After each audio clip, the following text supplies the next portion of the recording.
caso también es bastante sangrante, que es el de un viejo conocido, Enrique Arnaldo, que ahora es el representante máximo de la derecha dentro del Tribunal Constitucional. Este señor era letrado de las Cortes y al mismo tiempo se dedicaba a facturar a través de su despacho privado a organismos de las comunidades gobernadas por el PP. Incómodo, es un tema pringoso, muchos de ellos están... ¿Y hay algún sesgo ideológico en este poder del Estado o no? Pues hombre, todo el que se mete a estas cosas, pues como mínimo es conservador, ¿no? Los empresarios, los dueños de los medios de comunicación, los periodistas, ¿quién manda en España?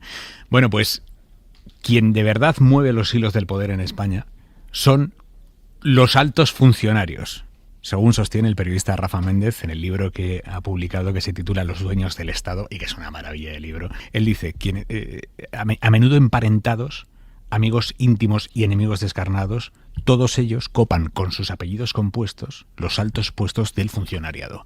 Letrados de las Cortes, letrados del Consejo de Estado, abogados del Estado, con cabezas bien amuebladas, capaces de superar una durísima oposición. En ocasiones, cuando llega el momento, logran mantener un pie en lo público, que es su plaza, y otro en lo privado.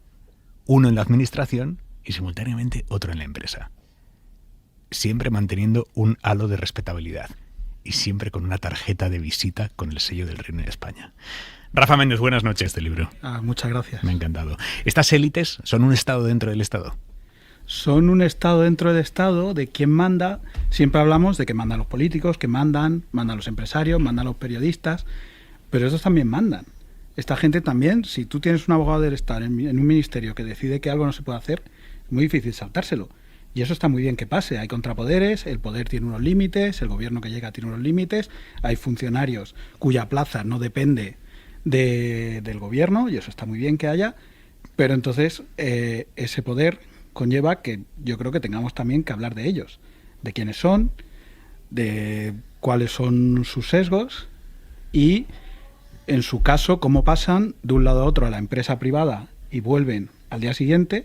Uno de estos abogados del Estado, lo escribió en una revista académica, él lo llamaba puertas abiertas, dijo, lo sabemos todos, aunque no lo comentemos, porque esto es una cosa que todos saben, tenemos puertas abiertas para salir del ministerio a la empresa y puerta abierta para volver al ministerio a preguntar por el asunto que estaba llevando el día antes. A mí un asesor de industria me decía, joder, estamos tratando una reforma eléctrica, estamos hablando de los recortes a las renovables, y ninguno de nosotros se puede ir al sector privado sin que se monte un escándalo, como es natural. Dijo, pues el abogado del Estado se nos ha ido y estamos negociando y con las patronales y le llaman. Y estamos trabajando hasta ayer, porque trabajan juntos los políticos con los altos funcionarios, y eso está muy bien y es normal. Pero nos hemos olvidado de la otra pata. Hablamos mucho de la primera, pero no de la otra, de que se van, y luego hay casos incluso que tienen la compatibilidad, que trabajan a la vez. Hay abogados del Estado que son compatibles, letrados de Cortes, por supuesto, letrados del Consejo de Estado más todavía, están a la vez trabajando en la empresa privada y en la administración. O sea, hay abogados del Estado que por la mañana defienden al Estado en los tribunales y por la tarde con su despacho privado pleitean contra el Estado y le desangran económicamente. Contra el Estado, contra la Administración General de Estado no pueden pleitear, otra cosa es que no haya controles, contra comunidades autónomas y contra ayuntamientos sí, pero los puede firmar el colega de despacho, esas cosas las comentan todos, nadie los inspecciona y todos cuentan que cuando a alguno se le pilla lo que se le pide es que coja una excedencia. Entonces se soluciona, nunca hay un expediente. Joder, te tomas un café, vete a la excedencia.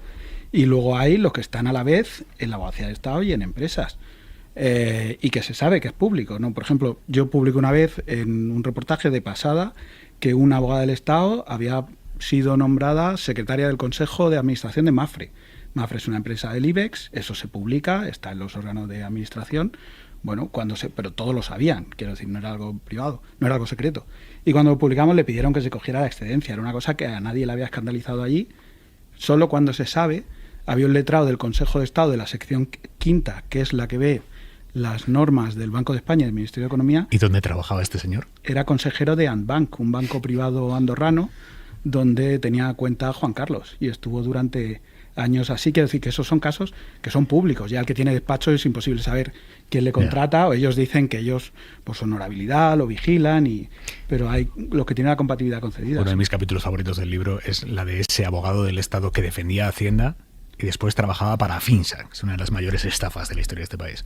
Era el secretario del Consejo de Afinsa, y en el juicio se vio que había papeles de Afinsa, de la estafa, una de las grandes estafas de España, con el membrete de la Abogacía del Estado. Y él explicó que lo hacía, que él trabajaba en su despacho y que indistintamente se mezclaba. Y es muy gracioso porque él decía que su incompatibilidad era total y que lo cumplía todo a rajatabla, que sí, que luego puso en contacto a los de Afinsa con los inspectores de Hacienda que le estaban llevando la inspección de Hacienda a Afinsa, cuando él en la Abogacía del Estado llevaba temas de Hacienda y trabajaba con ellos, y luego dice que sí, que él lo cumplía, pero que obviamente que él cumplía su compatibilidad a rajatabla. La compatibilidad suele ser una frase, 2 frases de que ejercerá la abogacía privada cumpliendo con sus obligaciones y con su horario. Hay un caso también es bastante sangrante, que es el de un viejo conocido, Enrique Arnaldo, que ahora es el representante máximo de la derecha dentro del Tribunal Constitucional. Este señor era letrado de las Cortes y al mismo tiempo se dedicaba a facturar a través de su despacho privado a organismos de las comunidades gobernadas por el PP. Claro, que eso en teoría no se puede, lo justificó, a ver si me acuerdo cómo era, porque no era asesoría, sino informes de servicios, era una technicality muy fina que le preguntaron por ello cuando compareció, cuando tuvo la audiencia, pero además era catedrático en la Rey Juan Carlos, además era presidente del Tribunal Administrativo del Deporte y además daba clase en la Universidad Cardenal Cisneros cuando no se puede dar clase en 2 universidades. Entonces tenía como 4 cargos, que el día no da para eso. Yo tengo un trabajo y lo hago mal, o sea, voy justo, no sé, no podría tener 4. Y luego hay gente que es verdad que no lo compatibiliza. Hay muchos abogados del Estado que se sacan la oposición, están unos años defendiendo al Estado y cuando ya han cogido la experiencia y han conseguido los contactos y se conocen las leyes, se van a la empresa privada a pleitear contra el Estado. Muchos, claro, a mí no me decía, claro, es que esto te dan un carné de listo cuando te sacan la oposición, entonces el Estado, hemos decidido todos que eres listo, probablemente con razón. Y entonces llega un momento, claro, eso también tiene unas causas, no hay progresión laboral de la administración, no sube lo suficiente, llega un momento después de un tiempo que dices, joder, yo ahora quiero ganar dinero, en la privada podría estar ganando 4, 5 o 6 veces más. Por ejemplo, todos los fondos de inversión, todos no, pero muchos de ellos que pleitearon contra España por las renovables, por los recortes de las renovables, que hay laudos de miles de millones en el Banco Mundial, casi todos ficharon abogados del Estado.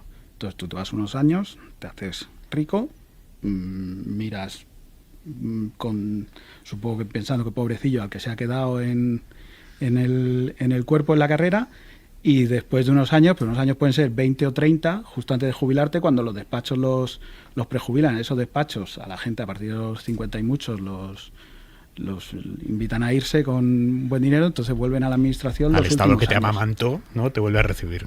El Estado que te amamantó te recibe y te dice, aquí no ha pasado nada, nos has costado, has contribuido a que nos cuesten miles de millones, pero tienes tu plaza es tuya. Alguna vez se planteó limitar las excedencias a 10 años, porque claro, no es una excedencia que tú te vayas a escribir un libro, a cuidar un huerto o a navegar, se van a pleitear contra ti, que no hay empresas que lo...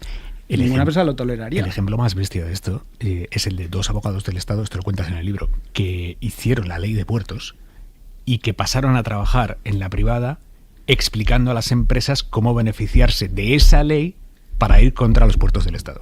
Claro, todo esto es legal. Hay muchos casos que es que lo cuentan e incluso algunos se molestan, ¿no? Como, bueno, yo ya he salido, yo estoy fuera, yo no llevo nada. Alguno me dijo una vez, yo preferiría estar trabajando por el Estado, pero es que no me da, tengo que dedicarme a esto. Y esto hay un letrado de Cortes que, estando en activo, que además estaba en la ponencia constitucional, estando en activo en las Cortes, como las Cortes no son la Administración General del Estado, él se dedicó a crear la doctrina de las expropiaciones que nos costó 3.000 millones de euros a los contribuyentes, pero él no era funcionario de la Administración General del Estado, entonces no había problema. Entonces estaba en las Cortes por la mañana y por la tarde pleiteando contra el Ministerio de Fomento, desangrando a los contribuyentes. ¿Tú serías partidario, esta es una pregunta sensible, serías partidario de que el Estado pudiera hacerles contraofertas salariales a estos altos funcionarios a precio de mercado para que no se fueran a la empresa privada a pleitear contra el Estado y a desangrar al Estado? Hombre, no sé si a precio de mercado, porque todo el que está en la pública normalmente tiene otros incentivos, le das una seguridad, pero sí que claramente el sistema está fallando porque no tienes proyección, no tienes carrera. Yo intento ser justo, cuando algo pasa mucho y está muy extendido, alguna causa tiene que haber, no vas a señalar a todos, a decir, esta gente como le gusta el dinero, porque a todos nos gusta, yo por lo menos, a mí me gusta el dinero, pero sí que algo está pasando, cuando está tan extendido. Son como el 20 y pico % los que están en la excedencia, que están en una plaza que es suya. Tampoco se pueden dimensionar las plantillas. A veces hay que contratar abogados del Estado sustitutos para que colaboren en sitios, en comunidades donde no hay, porque luego esa plaza es suya. Si de repente hay una crisis económica, cuando la crisis muchos volvieron. O sea, le tienes que hacer. Alguna vez se ha planteado que las excedencias sean pues de 10 años. Yeah. Que tú te vas 10 años y ya pierdes la plaza y nos organizamos sin ti, te ha ido muy bien fuera, pues perfecto. Fernando Garea. Bueno, yo no soy objetivo porque soy amigo suyo, pero lo suficientemente objetivo para saber que Rafa es uno de los mejores periodistas de España, aunque sea farmacéutico de formación, esto hay que decirlo, y murciano, porque tiene habilidades como que se lee todo y es capaz de hacer relaciones inmediatamente. Pero a la vez, este libro es una demostración de que no hace amigos con las cosas que escribe. Bueno, y supongo que has hecho muy pocos amigos, o vas a hacer muy pocos amigos con este libro. Pero mi pregunta es... Pues te digo eso, no te creas, porque en realidad hay mucha gente en estos cuerpos que no lo ve bien. Como si hicieran aquí un libro sobre los periodistas. Son los pringados que se quedan.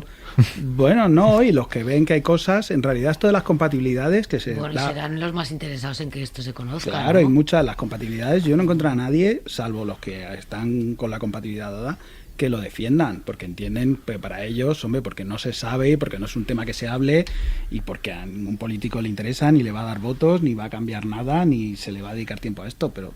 Es un tema incómodo, es un tema pringoso. Muchos de ellos están... ¿Y hay algún sesgo ideológico en este poder del Estado o no? Pues hombre, todo el que se mete a estas cosas, pues como mínimo es conservador, ¿no? Como el que se dedica a estos altos cuerpos. Los letrados del Consejo de Estado, muy gracioso. Yo pedí por transparencia las compatibilidades y no me las dieron.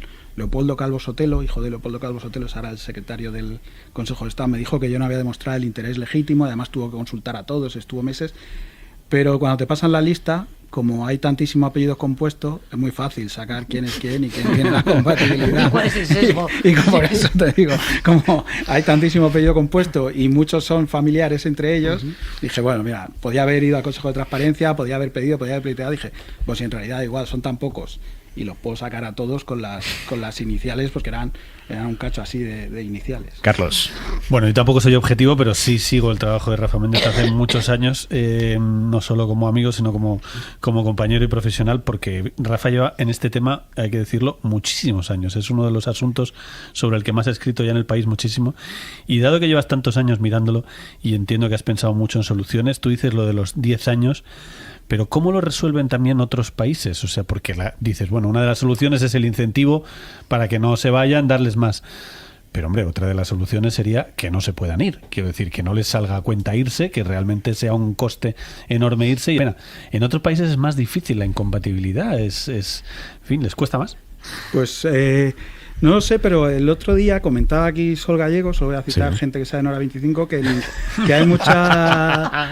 que hay mucho debate sobre esto en la Comisión Europea con altos funcionarios que se van a las grandes tecnológicas, que se están yendo, los captan igual. Tú no puedes impedir que alguien se vaya, alguien se saca a la plaza, se forma... No, pero puedes impedir si que luego vuelva. Eso le puedes limitar, pero tienes que buscar la forma de que sea más atractivo. Si el sueldo de los ministros lo quieres limitar y luego por detrás les da vivienda o lo que sea, vale, pero eso no puedes suponer, o si supone, tienes que asumir que ese es el coste de que tienes un problema con los altos funcionarios que en la privada ganaría mucho más. Pero con los ministros lo hemos hecho, ¿no? Estado y un letrado en cortos no son salarios precisamente bajos, ¿eh? No, 100.000 euros es fácil que pueda ganar un nivel 30 con complemento y alguna empresa privada, empresa pública. Algo más, ¿eh? Les dan empresas públicas, sí, yo lo sé por lo que se han presentado a las Cortes. Consejos de administración de empresas públicas. Por eso, que luego se buscan, como a los asesores del gobierno, se les da empresas públicas, se les dan consejos, sí, 100, 120.000 euros es lo que han declarado algunos que estaban cuando han ido a las Cortes, que han declarado su sueldo. Los dueños del Estado. El libro de Rafa Méndez, publicado con Editorial Península, librazo. Rafa, mil gracias. Muchas gracias a ti. Llevo 2 años pensando en un dilema y como no me llamabas, pues, voy a escribir un libro. A ver si así voy. Y encima el Atleti le va a ganar a la Real. Bueno.